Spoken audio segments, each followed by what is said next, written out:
Assalamualaikum warahmatullahi wabarakatuh. Izin memperkenalkan diri, nama saya Rodatul Husna Zahra. Bisa disapa dengan Husna dengan NIM 220302081 dari Fakultas Agama Islam, Prodi Pendidikan Agama Islam semester 6 kelas A.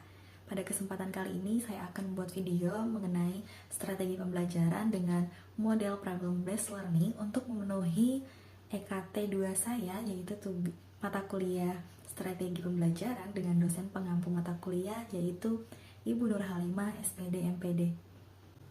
Sebelum itu saya akan menjelaskan sedikit mengenai problem based learning, yaitu model pembelajaran yang di dalamnya itu melibatkan sasaran didik untuk berusaha memecahkan masalah dengan beberapa tahap metode ilmiah sehingga peserta didik itu diharapkan mampu untuk mempelajari pengetahuan yang berkaitan dengan masalah tersebut, sekaligus peserta didik itu diharapkan mampu memiliki keterampilan dalam memecahkan masalah. Problem based learning ini akan menjadikan sebuah pendekatan pembelajaran yang berusaha menerapkan masalah yang terjadi di dalam dunia nyata sebagai sebuah konteks bagi peserta didik untuk berlatih bagaimana cara berpikir kritis dan mendapatkan keterampilan untuk memecahkan masalah. Yang menarik dari model pembelajaran ini adalah dilibatkannya peserta didik dalam pembelajaran. Mereka diberi oleh guru sebagai problem, kemudian peserta didik itu diharapkan menganalisis masalah, mendiagnosis masalah, merumuskan alternatif atau strategi pemecahan masalah, menentukan dan menerapkan strategi pemecahan masalah, lalu dievaluasi problem tersebut. Baik, untuk itu saya akan memberikan video mengenai strategi pembelajaran problem based learning. Selamat menyaksikan.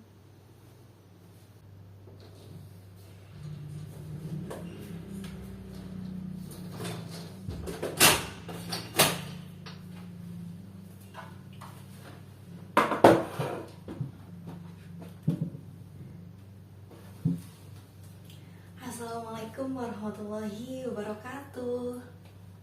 Selamat pagi anak-anak. Alhamdulillah, sebelum kita mulai pembelajaran, coba diperiksa dulu keseragamannya. Silahkan diperiksa dulu. Kalau misalnya masih ada baju yang keluar, tolong dimasukin ya.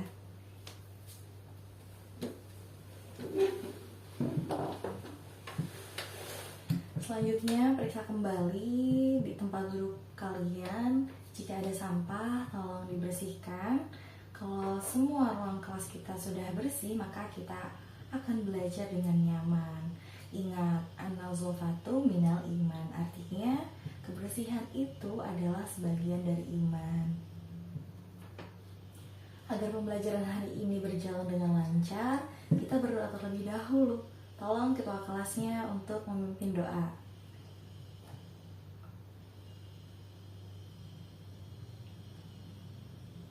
Nah, sebelum Ibu mulai hari ini, Ibu akan absen terlebih dahulu.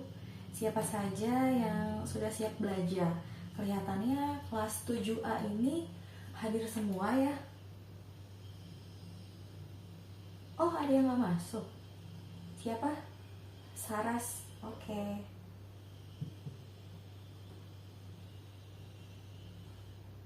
Alhamdulillah udah Ibu absen semua. Sebelum mulai pelajaran, kita gerakan tubuh kita dulu ya. Atau kita bikin ice breathing terlebih dahulu. Ayo kita berdiri semua.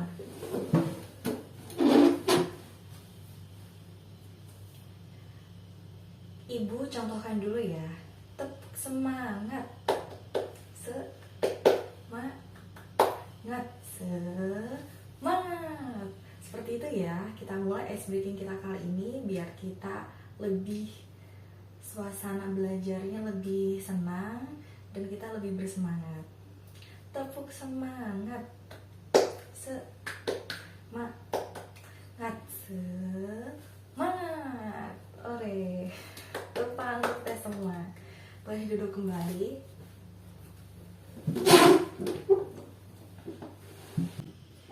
Anak-anak, pernah gak sih kalian itu merasakan bingung atau merasakan sedih saat mengalami perbedaan pendapat dengan Misalnya berbeda pendapat atau kebiasaan yang tidak sama. Nah, di dalam Islam itu kita diajarkan untuk saling menghormati dan berbuat toleransi agar hidup rukun dan damai. Nah, hari ini kita akan belajar mengenai bagaimana caranya menghadapi perbedaan itu dengan nilai-nilai Islam. Nah, tujuan pembelajaran hari ini kalian itu diharapkan mampu memahami arti dari toleransi dalam Islam, menganalisis contoh masalah sosial yang membutuhkan sikap toleransi itu seperti apa, lalu menyusun solusinya berdasarkan nilai Islam untuk mengatasi masalah tersebut. Nah, pada kesempatan kali ini Ibu akan menampilkan atau memberikan PowerPoint agar kalian bisa melihat PowerPoint yang telah Ibu buat. Pembahasan pada hari ini yaitu dengan judul toleransi dalam Islam dalam kehidupan sehari-hari. Jadi toleransi itu merupakan kunci kebersamaan di tengah keberagaman. Selanjutnya Ibu akan membahas mengenai toleransi terlebih dahulu. Nah, toleransi itu merupakan sikap menghormati perbedaan dan menerima keberagaman yang dimiliki oleh orang lain sebagai bagian dari kehidupan yang tidak akan pernah terpisahkan. Jadi, dalam kehidupan itu, kita sebagai umat atau sebagai sesama manusia harus saling menghargai dan menghormati agar hidup kita itu terasa nyaman dan tentram. Tidak ada problem antara yang satu dengan yang lain. Nah, apa aja toleransi itu? Contohnya menghormati agama dan kepercayaan yang dimiliki oleh orang lain, serta tidak memaksakan pendapat kepada orang lain ketika orang lain itu berpendapat. Jadi kalau misalnya pendapat kita dengan pendapat orang lain berbeda, itu tidak masalah, karena kita harus saling menghargai. Lalu yang ketiga ada menghargai budaya atau tradisi yang berbeda.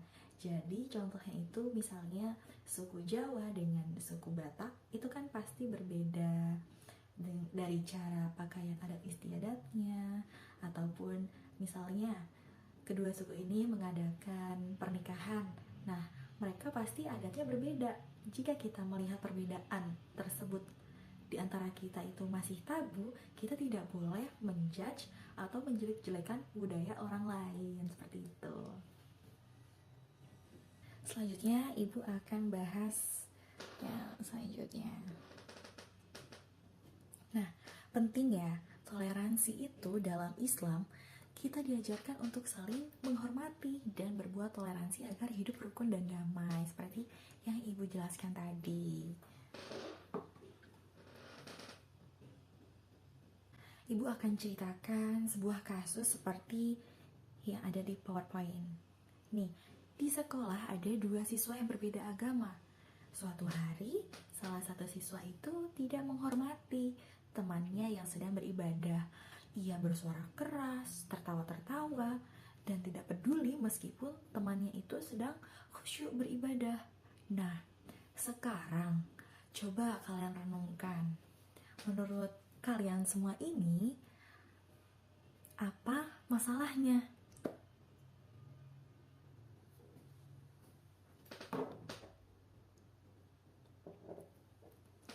Dan bagaimana perasaan teman jika tidak dihormati? Lalu kalian dapat menganalisis, kalau kalian jadi dia, apa yang kalian lakukan?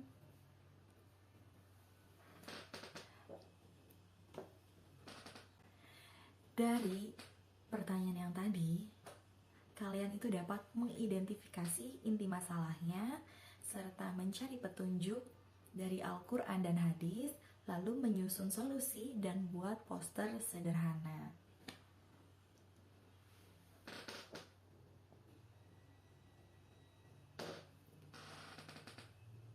Nah, tugas hari ini yaitu mengidentifikasi inti masalah.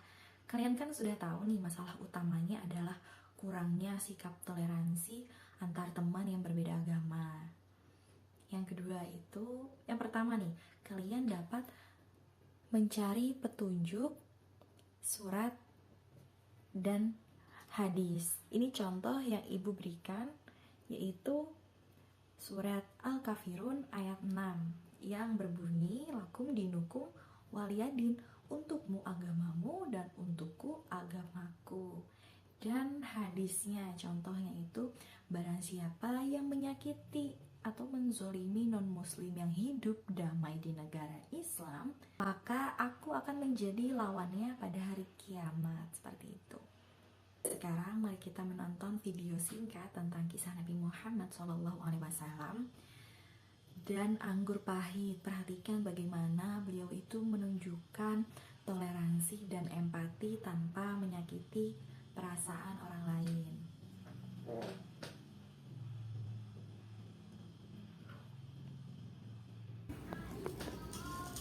Seseorang datang kepada Rasulullah Shallallahu Alaihi Wasallam dengan sepiring anggur di tangannya untuk dihadiahkan kepada Rasulullah Shallallahu Alaihi Wasallam. Rasulullah Shallallahu Alaihi Wasallam pun mengambil satu buah anggur tersebut dan memakannya. Kemudian dia tersenyum. Rasulullah Shallallahu Alaihi Wasallam pun mengambil satu buah anggur tersebut dan memakannya. Kemudian dia tersenyum, lalu dia mengambil satu buah lagi dan tersenyum lagi.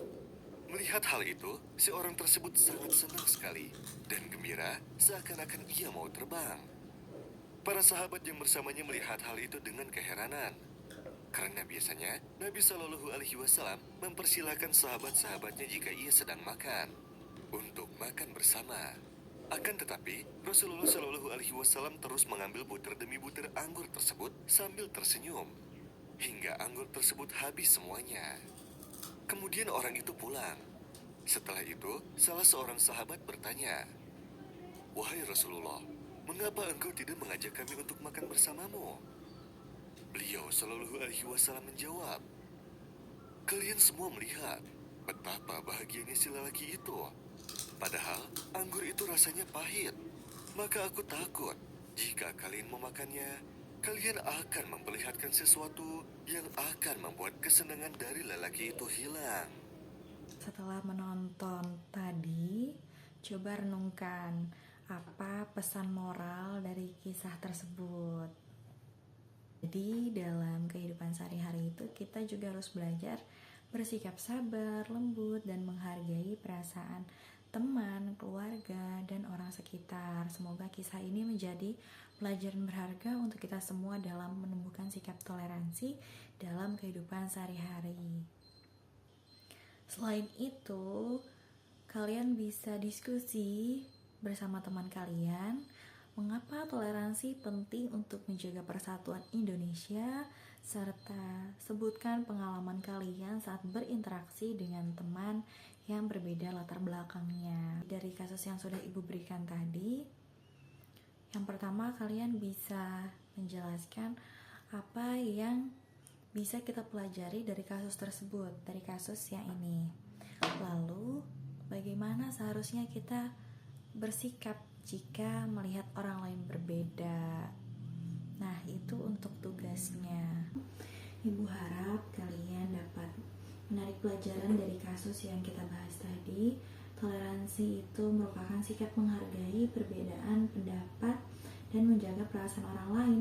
Islam itu mengajarkan kita untuk tidak memaksa, tidak mencela, dan selalu menjaga hubungan baik meskipun kita berbeda keyakinan. Rasulullah SAW itu adalah contoh teladan dalam sikap toleransi dan kasih sayang. Ingat pesan Rasulullah SAW, sesungguhnya aku diutus untuk menyempurnakan akhlak yang mulia. Nah, tugas akhir untuk menguatkan pemahaman kalian, ibu akan berikan tugas. Tugasnya yaitu buatlah video pendek maksimal 1 menit tentang contoh sikap toleransi yang pernah kamu lakukan atau kamu lihat di lingkungan sekitarmu. Gunakan dalil dari hadis atau Al-Quran yang relevan. Nah, karyanya kalian bisa tampilkan di kelas atau bisa dikirimkan melalui Google Classroom Ibu. Terima kasih kepada anak-anak semua yang telah membersamai pelajarannya bersama Ibu. Tetap semangat, jaga akhlak, dan jadilah pribadi yang menghargai perbedaan.